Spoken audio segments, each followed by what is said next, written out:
आज का हमारा वीडियो उन माता पिता के लिए है जो अपने बच्चे के भविष्य को लेकर बहुत ही ज़्यादा चिंतित रहते हैं। साथ ही साथ वो ये जानना चाहते हैं कि आखिर हमारे बच्चे में किस तरह के बदलाव किए जाए या उसे किस तरह की शिक्षा दी जाए जिससे वो आने वाले समय में एक बेहतर इंसान बने।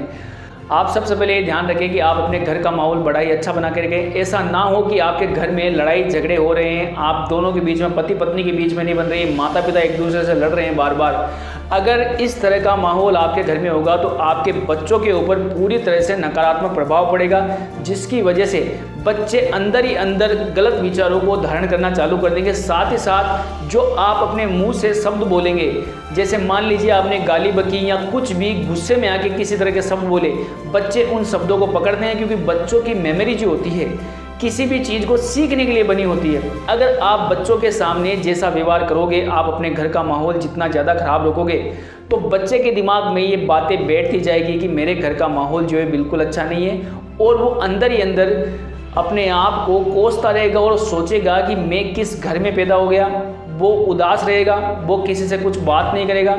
वो किसी को कुछ बोलना भी चाहेगा तो भी नहीं बोल पाएगा, पढ़ाई में उसका मन नहीं लगेगा, स्कूल में जाएगा यार दोस्तों से ठीक से बात नहीं करेगा। आखिर वो अपनी समस्या बताए तो भी किसे बताए, क्योंकि घर का माहौल जब आपका इस तरह का होता है तो आपके बच्चे जो हैं वो पूरी तरह से नेगेटिव थॉट में खो जाते हैं, और नेगेटिव थॉट की वजह से उनके धीरे धीरे जो विचार बनने चाहिए थे वो वास्तव में नेगेटिव थॉट की तरफ चले जाते हैं। जबकि आपको ये पता होना चाहिए कि एक बच्चे का दिमाग पूरी तरह से खाली होता है, उसमें जो भी बातें हम डालते हैं वो उन्हीं बातों को अपने दिमाग में बिठाता जाता है। और अगर आपके घर का ही माहौल अगर ऐसा होगा तो आप खुद सोच के देखिए कि उस बच्चे के दिमाग में किस तरह की बातें बैठेगी।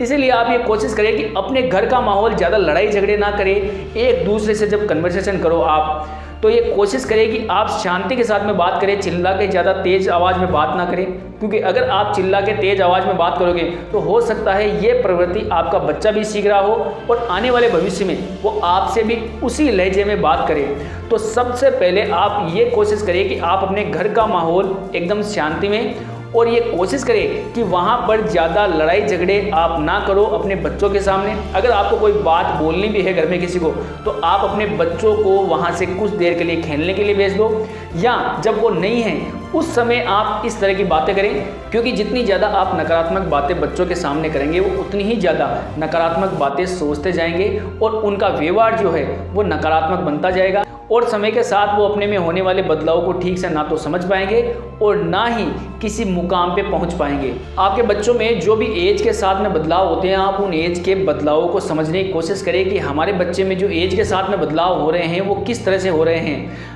अगर मान लीजिए आपका बच्चा छोटा है तो वो छोटे खिलौने मांगेगा, खेलने के लिए छोटी चीज़ें मांगेगा, या किसी भी चीज़ को बजाकर वो खुश हो जाएगा। लेकिन अगर मान लीजिए आपके बच्चे की आयु बढ़ती जा रही है, एज बढ़ती जा रही है, तो आपको ये समझने की कोशिश करनी है कि मेरे बच्चे में उम्र के साथ में बदलाव आएंगे, और उम्र के साथ जो बदलाव आएंगे वो बायोकेमिकल बदलाव होंगे सारे के सारे। ये बायोकेमिकल ह्यूमन बॉडी के अंदर लगातार बदलाव होते रहते हैं। आपके बच्चे में उम्र के साथ होने वाले बदलावों को आप ठीक से समझें और ये कोशिश करें कि आखिर बच्चे में ये सारे बदलाव किस प्रकार से आ रहे हैं। अगर आप अपने बच्चे में उम्र के साथ में होने वाले बदलावों को समझ जाएंगे तो आप अपने बच्चे को कुछ हद तक वहीं पे समझ जाएंगे कि आखिर ये आने वाले टाइम में किस तरह से अपने विचारों को प्रकट करेगा। लेकिन अगर मान लीजिए आपके बच्चे में एज के साथ में बदलाव आ रहे हैं और आप ये खुद नहीं समझ पा रहे हैं कि ये जो व्यवहार कर रहा है आखिर कैसे कर रहा है, जैसे 16-17 साल का लड़का जो है कांच के सामने जाएगा, सजेगा धजेगा, खुद को देखकर अच्छा महसूस करेगा, ऑपोजिट जेंडर की तरफ आकर्षित होगा, तो वहाँ पे आपको ये समझना है कि ये जो बदलाव है एक्चुअल में उसकी उम्र के साथ में होने वाले बदलाव है। इन बदलावों में उसकी बॉडी की रिएक्शन भी उसके साथ में चल रही है, जिसकी वजह से उसमें हार्मोनल बदलाव आ रहे हैं। हार्मोनल बदलाव जो है बॉडी के अंदर खूब सारे चेंज लाते हैं। आपको वहाँ पे ये समझने की कोशिश करनी पड़ती है कि आखिर ये जो बदलाव आ रहे हैं वो किस प्रकार से आ रहे हैं। और वहाँ पर आप हमेशा ध्यान रखें, जब भी आपके बच्चे में इस तरह की आयु का समय चल रहा हो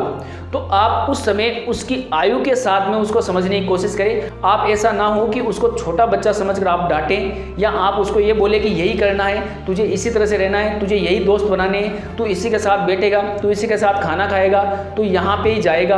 अगर आप इस तरह की पाबंदियाँ उस उम्र में 16-17 साल की उम्र में आप लगाते हो तो आपके बच्चे जो है अंदर से नेगेटिव थॉट बना लेंगे और आपके लिए जितनी इमेज है वो सारी की सारी नेगेटिव बना के रखेंगे। और वो अपने व्यवहार को पूरी तरह से नेगेटिव बना लेंगे। आपको वहाँ पे यही समझना है कि जितने बदलाव आ रहे हैं वो सारे के सारे बायोकेमिकल बदलाव हैं, हार्मोनल चेंज है। उन चेंज को आप समझिए और अपने बच्चे के साथ में एक अच्छा व्यवहार करिए। 16-17 साल के बच्चों को ज़्यादा गुस्सा आता है क्योंकि उनमें जब वो हार्मोनल बदलाव हो रहे होते हैं तो उनमें इसी तरह की भावनाएं ज़्यादा पैदा होती है। आप वहाँ पे खुद ये समझने की कोशिश करें कि अभी जो बच्चे का व्यवहार निकल के आ रहा है वो वास्तव में उसकी बायोकेमिकल रिएक्शन है, जिसकी वजह से आज ये इस तरह का व्यवहार कर रहा है। लेकिन आप बड़े ही प्यार से, समझाई से आप इन व्यवहारों को चेंज कर सकते हैं और उसकी जितनी एनर्जी है बॉडी की, आप उस एनर्जी को एक राइट वे के अंदर लगा सकते हैं, जिससे वो अपनी बॉडी में होने वाले हार्मोनल बदलावों को ठीक से समझ सके और अपने फोकस को सही जगह लगा सके, ताकि वो अपने जीवन में सफल बन सके। तो आपको ये समझने की कोशिश करनी है कि एज के साथ में जो बदलाव होते हैं उनको आप समझें और अपने बच्चे के साथ में एक व्यवहार बनाएं अच्छा सा, जिसकी वजह से आपको वो समझ सके और आप उसे जान सके। आपके बच्चों की जो सोच है वो पूरी तरह से सकारात्मक रहे, उसमें किसी भी तरह की कोशिश करें कि नेगेटिव थॉट ना आए।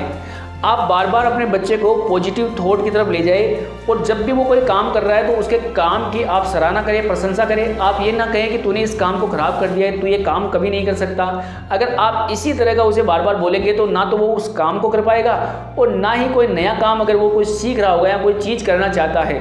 तो वो उसको भी नहीं कर पाएगा।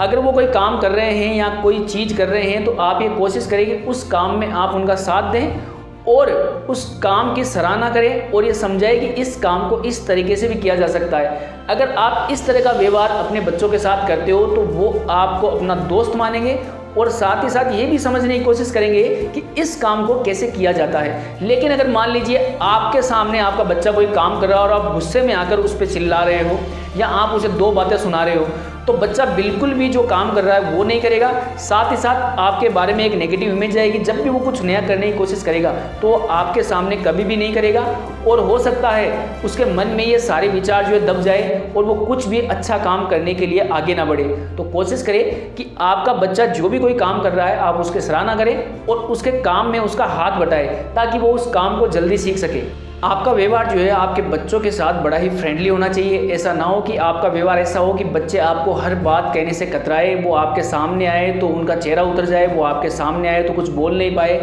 अगर आपका व्यवहार ऐसा ही रहा कि आपके बच्चे आपसे बिल्कुल भी बात नहीं कर पा रहे, वो आपको अपने मन की बात नहीं बोल पा रहे, तो उनके मन में आपके लिए पूरी एक नेगेटिव इमेज बन जाएगी। तो वो आने वाले भविष्य में जब भी किसी परेशानी में होंगे, उस टाइम भी जब वो परेशानी में होंगे तो वो आपको कुछ नहीं बोल पाएंगे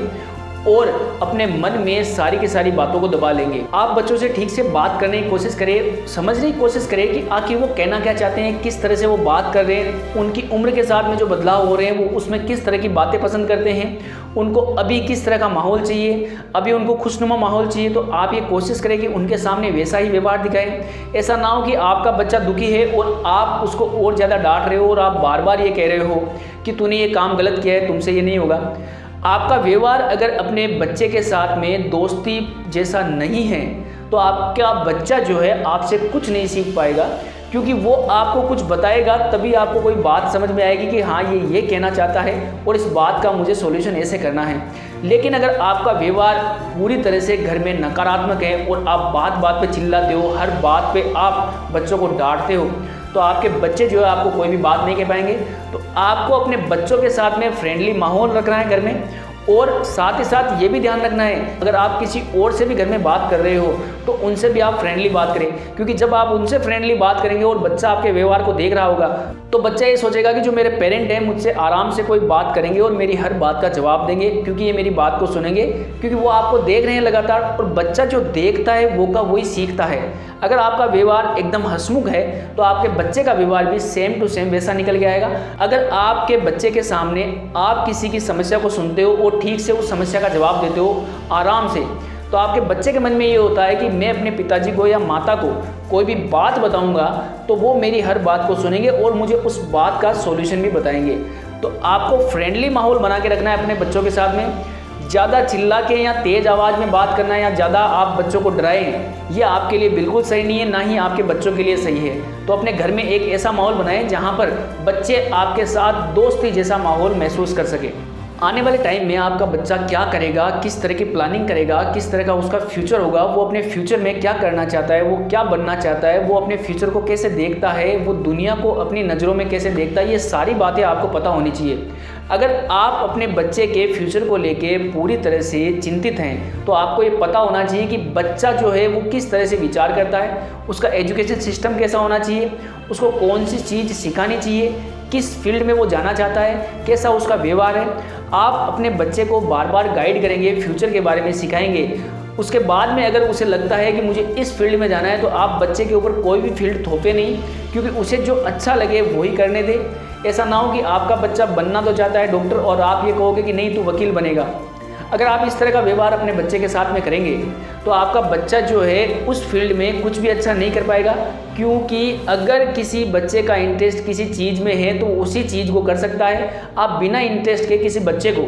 किसी दूसरी फील्ड में नहीं डाल सकते। आपके ऊपर आपके बच्चे का सारा फ्यूचर डिपेंड होता है। आप जैसे अपने बच्चे के फ्यूचर को प्लान करना चाहते हैं आप कर सकते हैं, लेकिन शर्त यही है कि आपका बच्चा वास्तव में अपने फ्यूचर में क्या करना चाहता है। अगर आपके बच्चे को लगता है कि मैं स्पोर्ट में जाना चाहता हूं, या मैं क्रिकेट खेलना चाहता हूं, या मैं फुटबॉल में जाना चाहता हूं, या मैं अदर किसी स्पोर्ट में जाना चाहता हूं, तो आप उसको बिल्कुल भी ना टोके। आप ये ना कहेंगे नहीं तू तो इंजीनियर बनेगा, नहीं तू तो डॉक्टर ही बनेगा। जो उसकी पसंद है, जो वो करना चाहता है, जिसका उसके मन में डिजायर है कुछ करने का, और वही अगर उसने लक्ष्य बनाया है अपना, तो आप ये कोशिश करिए कि उसको वही काम करने दें, क्योंकि वो उसी काम को बड़े ही बेहतर तरीके से कर सकता है, क्योंकि उस काम के बारे में उसने काफ़ी कुछ अपने मन में इमेज बनाई होगी, उसके बाद में उसने सोचा होगा, और आप उसके काम में उसका साथ दें। अगर वो किसी भी फील्ड में जाना चाहता है तो उसके ऊपर दबाव ना बनाएं, उसको डराए नहीं। हर फील्ड के बारे में बच्चे को जानकारी दें कि इस फील्ड में जाने के बाद में ये होता है, इस फील्ड में जाने के बाद में ये होता है। फिर उसके बाद में उसको लगे कि मुझे यार इस फील्ड में जाना है या मुझे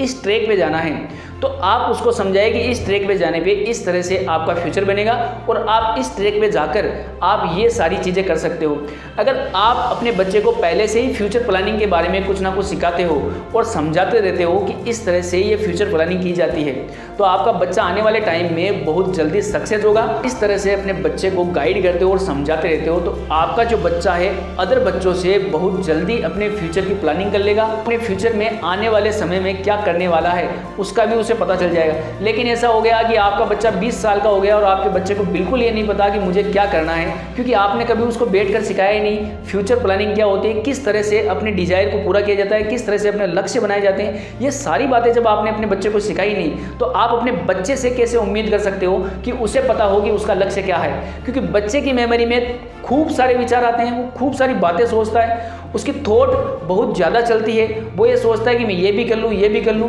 तो आपको वहाँ पे उसको गाइड करने की कोशिश करनी चाहिए कि आखिर किस काम को कैसे करना है। अगर आप शुरू में ही अपने बच्चे को गाइड करते हैं तो आने वाले समय में आपका बच्चा जो है किसी भी ट्रैक पे जाएगा तो उसके बारे में सही और गलत पूरी तरह से जान पाएगा और वो अपने जीवन में एक सही रास्ता चुन पाएगा जिस पर वो आगे जाकर सफल हो। तो दोस्तों, आप इन बातों को अप्लाई करके